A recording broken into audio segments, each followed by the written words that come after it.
Bonjour à tous et bienvenue dans cette nouvelle vidéo. Aujourd'hui, on va s'attaquer à la partie validation.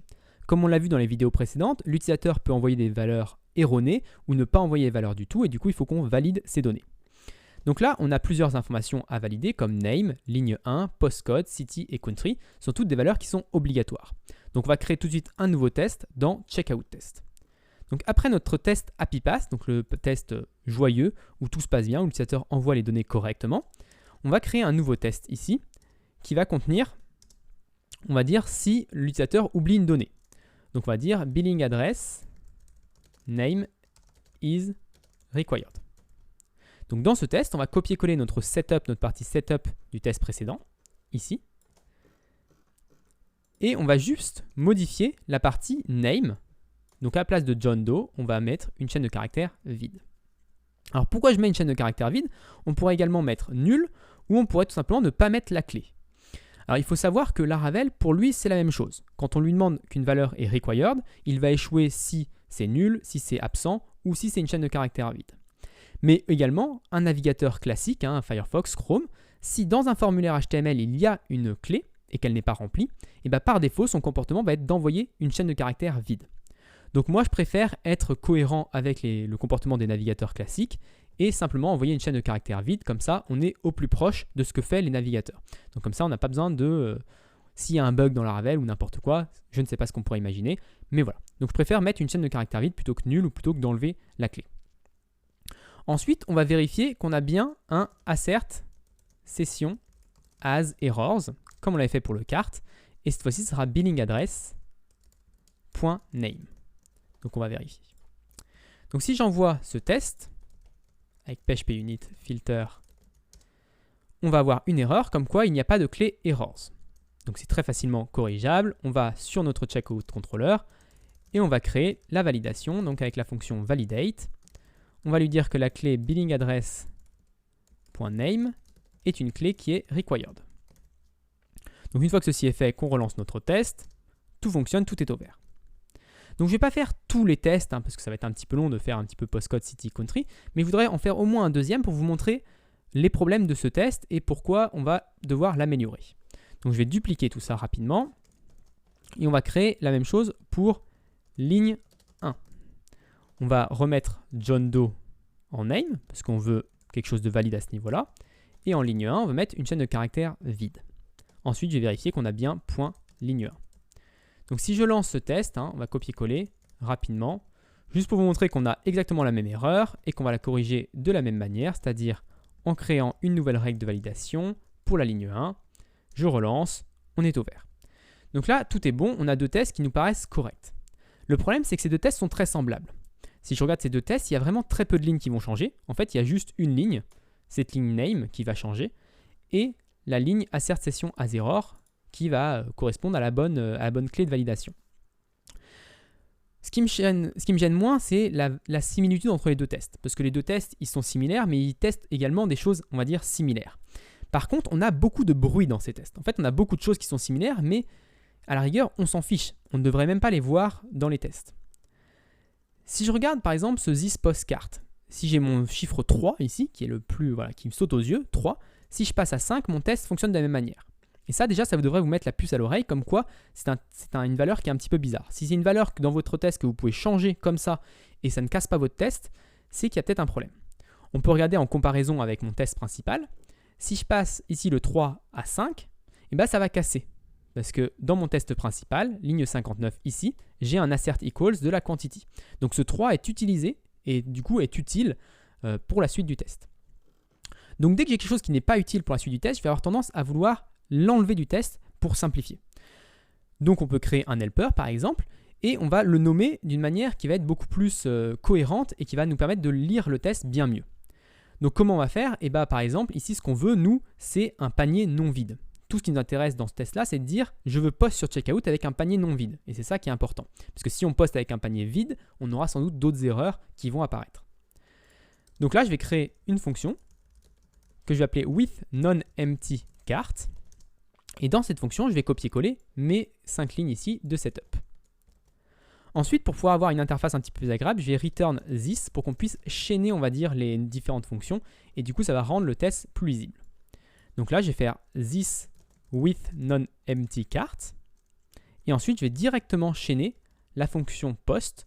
Vu que j'ai return this, ça me permet de faire cette petite astuce et d'avoir vraiment une chaîne de différentes actions qui est bien plus lisible. Donc ça, c'est assez important, ça nous permet de simplifier le code. Si je copie-colle cette partie-là, hop, sur le test en dessous, on va voir déjà, ça réduit bien les différences. Donc je vais juste corriger le test pour qu'il fonctionne bien. On enlève le ligne 1 et ici on remet ligne 1. Ok, très bien. Donc déjà, ça simplifie nos tests, mais c'est toujours pas évident parce qu'on a toujours New York, US, 42 000. Et ça, c'est toutes des informations qui, si on les change, ne changent rien au test. Le test passera de la même manière ou échouera de la même manière. Donc comment faire pour enlever ces différentes valeurs? Et bien, ce qu'on veut en fait, c'est poster avec des paramètres valides. C'est ça qui nous intéresse. Donc on va créer une fonction qui nous donne ces paramètres valides. L'avantage d'une fonction comme ça, c'est également que si un jour on rajoute un nouveau paramètre, eh ben on n'a pas besoin de modifier tous nos tests. On va juste modifier la fonction paramètre valide en rajoutant le nouveau paramètre obligatoire. Et comme ça, on va pouvoir l'utiliser, enfin vu qu'on l'utilise dans tous les tests, on n'aura pas à modifier ça. Donc je vais créer une fonction qu'on va appeler valide params.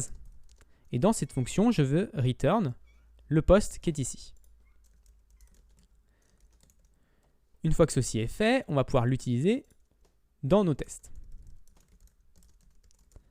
Le problème, c'est que valide params, ça va pas toujours être la même chose. Là, j'ai John Doe par exemple, mais moi, ce que je veux, c'est une chaîne de caractères vide à la place de name.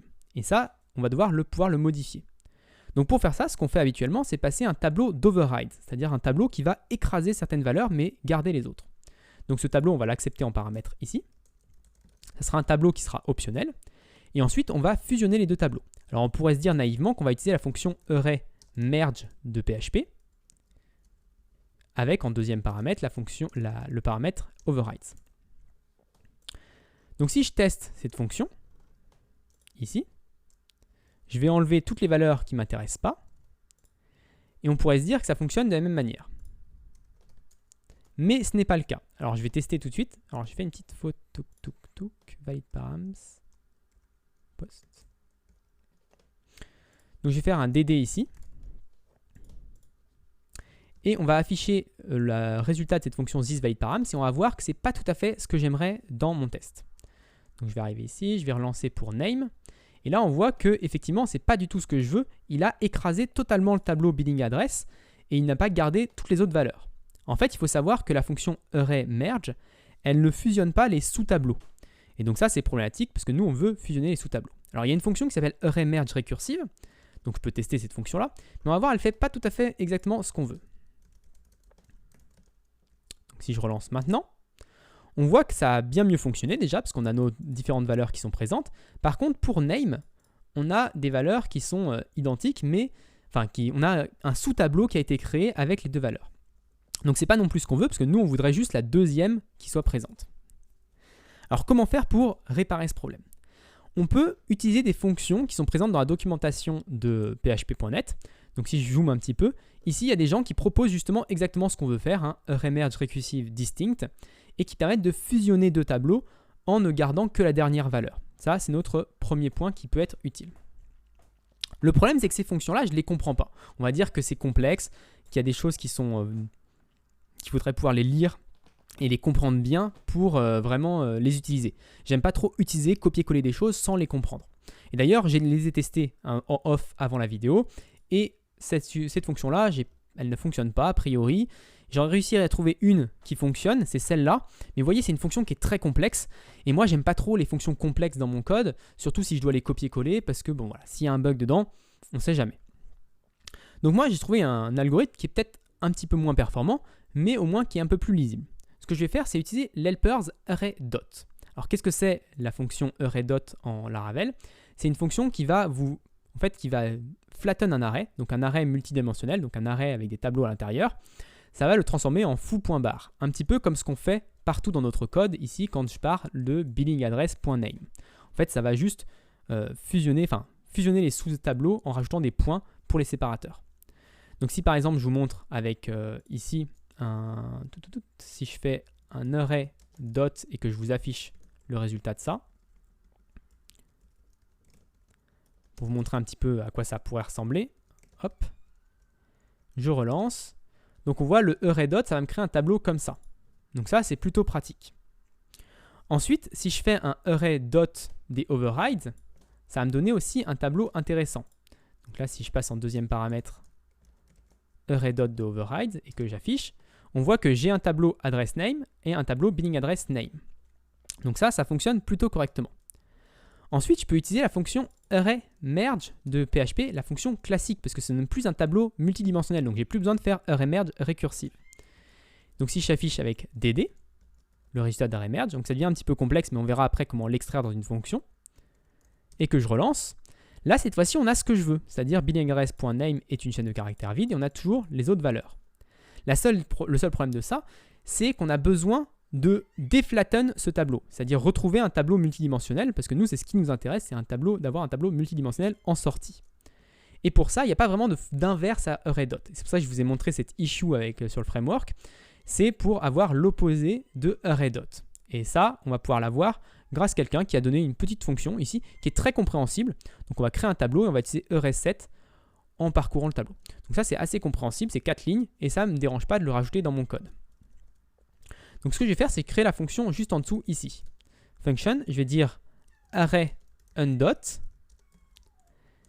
Je vais copier-coller ça. Je vais rajouter le return array qui manque à la fin. Et je vais accepter ici en paramètre le array.dot. Donc je vais pouvoir utiliser cette fonction array_undot ensuite ici. En rajoutant les parenthèses qui vont bien. Donc on voit que ça commence à devenir vraiment très complexe, mais on va voir enfin, quand on aura le résultat, comment simplifier tout ça. Et je vais le relancer. Et là, ça ne fonctionne pas. Alors pourquoi ça ne fonctionne pas? Parce que j'ai appelé array.dot à la place de array_undot. Je vais relancer maintenant avec array_undot. Et là, on se retrouve avec exactement le résultat que je voulais. Donc avec le name vide et tous les autres paramètres qui sont correctement comme les valid params. Donc là, vous voyez, on a fait un petit peu d'algorithme, mais c'est des choses que vous allez devoir faire dans votre vie de développeur. Il y a des choses, des fois, comme ça, qu'on veut faire, qu'on n'a pas forcément la fonction pour. Et donc, il faut imaginer des petites astuces pour arriver à notre résultat voulu. Donc, bien sûr, tout ça, on pourrait le tester, on pourrait créer des tests pour faire ça. Mais bon, ça reste assez simple. Donc, voilà, on n'est pas obligé de tout tester non plus. Maintenant, le problème, il y a plusieurs problèmes avec ça, c'est que déjà, cette fonction-là est assez sale. Hein, voilà, on va pas garder ce genre de choses ici présentes à cet endroit-là. Et cette fonction-là, elle est un petit peu toute seule, elle n'est pas dans une classe, c'est une fonction simple aussi PHP, mais on aimerait bien l'avoir dans un endroit un petit peu plus rangé. Alors, on pourrait créer une classe pour faire ce genre de choses, mais je ne suis pas fan de créer des classes pour ce genre de petites fonctionnalités. Ce que j'aime bien, c'est d'avoir une fonction helpers. En fait, si on va dans Vendor de Laravel, si je vais dans Vendor, Laravel, Framework, SRC, dans Foundation, je crois que c'est. Alors, si on va dans Foundation, on a normalement, alors je vais rechercher, comme ça sera plus simple. Donc c'est dans Illuminate Support Helpers. Donc on a un petit fichier Helpers ici, qui contient toutes les fonctions de Laravel. Donc on voit les fonctions qui sont utiles dans Laravel, qu'on utilise tout le temps, les requests, les array.dot, les array_except. Toutes ces fonctions-là sont présentes dans un fichier Helpers. Et donc, je vous montre ça parce que moi j'aime bien faire la même chose dans mes applications Laravel. Donc ce que je vais faire, c'est dans mon fichier app, dans mon dossier app, je vais créer un nouveau fichier que je vais appeler helpers.php. Et dans ce fichier helpers.php, je vais pouvoir définir des fonctions classiques que j'ai besoin un petit peu partout, mais ça peut être tout et n'importe quoi. Voilà. J'essaye de ne pas trop en abuser, parce que ça peut vite être un petit peu le bazar, vu que c'est pas trop rangé, mais c'est toujours pratique. Donc si je reviens dans mon checkout test et que je relance ici ma fonction array_undot, en ouvrant les balises PHP tout au début, normalement je devrais pouvoir l'utiliser. Donc là j'ai supprimé, je relance mon test, et bien sûr on a un problème parce que la fonction array_undot n'existe pas. Alors comment faire pour avoir cette fonction array_undot qui fonctionne? Et en fait il faut qu'on charge ce fichier helpers. Alors on a plusieurs choix. Même chose, là aussi on a plusieurs choix, mais je vais vous dire le choix que je préfère. On a le premier choix qui est de dire dans le providers, dans app service providers, dans la fonction boot, on peut tout simplement faire un require de ce fichier-là. Ce n'est pas ma solution préférée, donc je ne vais pas le faire ici, mais c'est une solution possible, donc je vous la montre. On peut également demander à Composer, et ça j'aime mieux parce que Composer il est en charge de gérer nos fichiers, et j'aime bien demander à Composer de faire ce genre de tâches. Donc comment on fait pour demander à Composer de faire ça? On va dans le composer.json, dans la partie autoload, on peut rajouter une section pour les files. Et en fait, dans ce fichier-là, on va pouvoir lui dire tous les fichiers qu'on veut charger au démarrage de notre application. Donc là, je vais mettre app helpers.php. Donc maintenant que j'ai rajouté ça dans mon composer, si je relance, on a toujours un problème. Donc ce qu'il faut faire, c'est faire un composer dump autoload pour recharger notre autoload de composer. Et vous aurez à le faire qu'une seule fois. Normalement, c'est fait uniquement, voilà, c'est juste une sorte de cache. Donc on n'a pas besoin de le faire à chaque fois. Donc là, je relance maintenant. Et là, ça refonctionne de la même manière. On a notre array_undot qui est disponible. Maintenant qu'on a notre array_undot de disponible, on va pouvoir créer une nouvelle fonction qui sera notre fonction array_merge_recursive_distinct. Donc ce sera vraiment la fonction dont on a besoin nous. Distinct. C'est une fonction qui va prendre deux tableaux, array1 et array2. Et cette fonction va faire le traitement qu'on a, qui est complexe ici. Donc toute cette partie-là, on va pouvoir la mettre ici. Alors, on va simplifier quand même les choses. On va faire array1 dot égale array dot de array1 pour que ce soit un petit peu plus lisible. Ensuite, on va faire la même chose avec le tableau numéro 2. Ensuite, on va faire array merge dot, c'est égal à array merge de array1 dot array2 dot. Comme ça, on voit bien le cheminement. Et ensuite, on va faire return array undot de array merge dot. Donc, il y a beaucoup de dots. Mais au moins, le code est assez lisible et en quelques lignes, on a réussi à faire l'algorithme dont on voulait. Donc on va quand même le tester pour voir si ça fonctionne bien. Donc ici, je vais rajouter, hop, à la place de toutes ces fonctions-là, j'aurai juste array merge recursive distinct. Et en deuxième paramètre, je vais juste passer array override.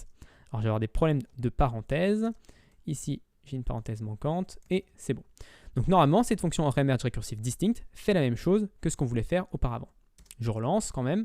On a le même résultat, donc tout est bon. Je peux enlever mon DD, enlever l'autre DD ici, et relancer mon test, et normalement, on est au vert. Alors même chose, je ne l'ai pas fait dans les précédentes vidéos, mais quand vous modifiez comme ça des tests de manière assez substantielle, c'est toujours bon de revenir au point où le test est rouge. Donc de casser volontairement le test, donc aller dans le checkout controller, commenter la ligne, et de relancer le test pour bien vérifier que ce test sert à quelque chose encore et qu'il y a bien encore le même problème. Donc là, on voit qu'il y a bien le même problème. Je le remets, ça repasse au vert, donc on voit bien que ce test est utile. Ensuite, dans mon checkout test, je peux simplifier les choses à nouveau ici avec this valid params en lui passant en paramètre toutes les informations, enfin aucune information justement, sauf ligne 1 qui nous intéresse. Relancer ce test-là également pour vérifier qu'on n'a rien cassé. Ce test-là est bien vert. On fait le même traitement que la dernière fois, c'est-à-dire on commente, on relance, c'est rouge, on décommente, on relance, c'est vert. Ça mange pas de pain, mais c'est vrai que des fois on va se retrouver avec des tests qui ne servent plus à rien, qui ne fonctionnent pas, juste parce qu'on n'a pas fait ce petit exercice de le refaire repasser au rouge pour bien vérifier que voilà, ça servait bien à quelque chose.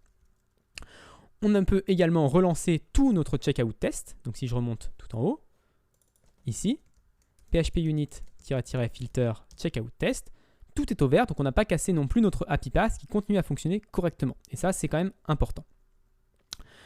Donc voilà pour cette vidéo. On a fait quand même pas grand chose sur vraiment le fonctionnel, hein. On a juste rajouté 2 petites règles de validation. Je rajouterai les autres en off parce que c'est pas très intéressant de rajouter les autres règles de validation, c'est quand même assez mécanique comme travail. Mais on a surtout vu comment créer un fichier helpers.php.